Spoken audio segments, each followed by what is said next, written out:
Il y a une instruction qui est particulièrement délicate à comprendre et à employer dans Scratch, c'est s'orienter. S'orienter à. Pour bien comprendre l'utilité, on va directement rentrer dans le vif du sujet. Regardez cette figure. Vous la voyez tout simplement, 3 segments, avec les angles ici qui sont indiqués. Je voudrais la reproduire. Donc ici, vous avez vu que j'ai 400, 200, 400, c'est par sous-communauté de longueur. J'ai choisi celle qu'il y a sur Scratch, ce sont des pas. J'ai besoin d'un crayon, je vais le chercher directement dans la bibliothèque de Scratch, Pencil, en anglais, crayon, le voici mon crayon. Pour qu'il écrive, il faut que je le mette en position d'écriture, il faut que j'aille chercher ici une extension qui s'appelle stylo, et vous voyez que j'obtiens plein de petites instructions qui vont me servir pour ça. Il y a en particulier stylo en position d'écriture. Quand on fait un programme, on a la bonne habitude sur Scratch de mettre un drapeau pour savoir quand est-ce qu'il démarre ce programme. Donc l'idée, je le mets en position d'écriture, et par exemple, je vais faire avancer mon stylo, et normalement j'ai un trait. Alors tout simplement, j'actionne. J'ai un trait, mais pourquoi je suis malheureux? Je suis malheureux parce que ce trait, il ne s'est pas produit au niveau de la mine du stylo. Alors pour ça, vous allez dans Costume, vous voyez mon stylo, vous convertissez ici en vecteur, et vous avez, quand vous prenez votre stylo, si vous déplacez ce stylo, vous voyez une petite cible. En fait, Scratch, quand il travaille avec un point de l'image. Ce point, c'est en général le centre, mais vous, ce qui vous intéresse, c'est qu'il travaille avec la mine. Vous le mettez ici, vous le voyez. À ce moment-là, vous voyez bien que votre stylo, il se place bien au niveau du trait, enfin la mine au niveau du trait. Pour effacer le trait que j'ai déjà fait, vous avez vu qu'ici, vous avez une instruction effacer tout, vous pouvez tout effacer. Si je refais l'expérience, j'ai bien mon stylo qui trace correctement le trait. Donc première idée, tracer ici un segment de 400 avec mon stylo. Si je reprends mon idée, évidemment que le trait, regardez bien, qu'est-ce qui se passe? Le segment, ça va vers la droite, c'est logique. Vous avez vu que j'ai perdu mon stylo. Pour le récupérer, je peux tout simplement utiliser l'instruction aléa. Vous mettez 0, par exemple 0, et en cliquant, vous récupérez votre stylo qui est toujours en train d'écrire. Pourquoi le stylo écrit vers la droite? Regardez ici l'endroit où c'est marqué direction. Vous voyez cette direction qui indique 90? Ça veut dire que le stylo, il est orienté à 90.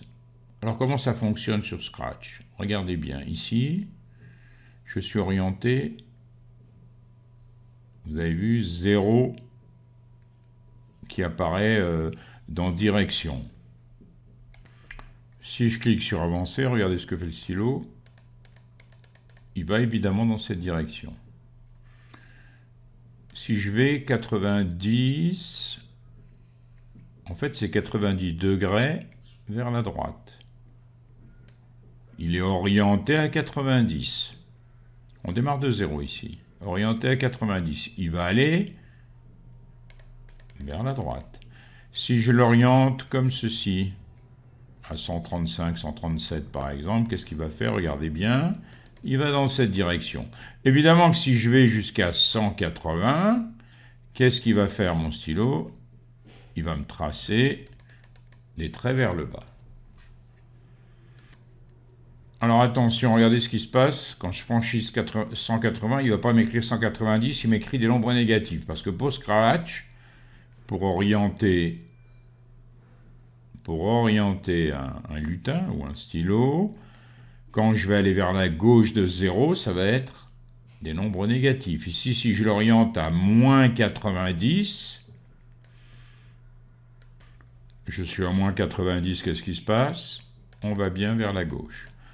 Si je vais maintenant comme ceci, que va faire mon stylo? Ici, je suis à peu près à moins 137, moins 140. Regardez bien. Il va dans ce sens. Donc, pour être tranquille, au début de mon programme, comme je veux que mon stylo me fasse un trait vers la gauche, horizontal, je vais l'orienter à combien? À moins 90. Je prends l'instruction s'orienter à moins 90. On peut directement marquer moins.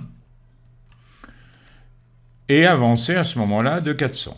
On va essayer notre programme. Alors attention, qu'est-ce qui se produit? Je lance.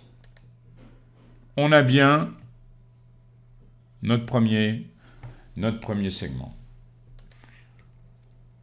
Mon stylo doit s'orienter comme ceci, pour que j'ai un angle de 30 degrés. Alors attention, ça va bien correspondre ici à 30 degrés. Et j'aurai bien, à ce moment-là, je veux à présent que mon stylo, il s'oriente de telle manière à ce que ici j'ai un angle de 30 degrés. Mais attention, les 30 degrés, c'est par rapport à un segment qui est horizontal. Donc si je veux partir toujours, pour Scratch, on démarre toujours, vous vous souvenez, regardez bien ma flèche, de ce 0 là qui est vertical. Donc ça va faire combien pour arriver à 30 degrés? Ça va faire 60 degrés, est-ce que vous êtes d'accord? Ici, il va falloir que j'ai 60 degrés. On voit bien qu'à ce moment-là, j'aurai bien mes 30 degrés par rapport à l'horizontale. Donc ici, je m'oriente à 60 et j'avance de 200. Commencez à voir la procédure. On lance pour voir. C'est bon. 400, 200.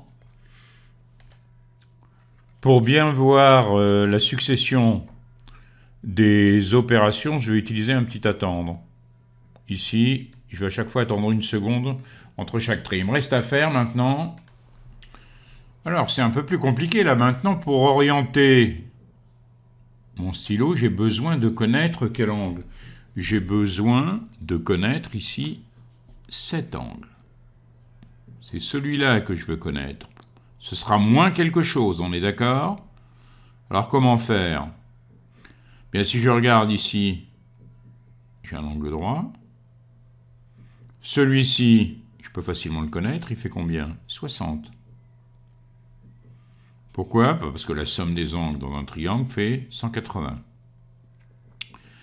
Et maintenant, cet angle ici que je cherche, c'est 180 moins 110. Pourquoi moins 50 et 60?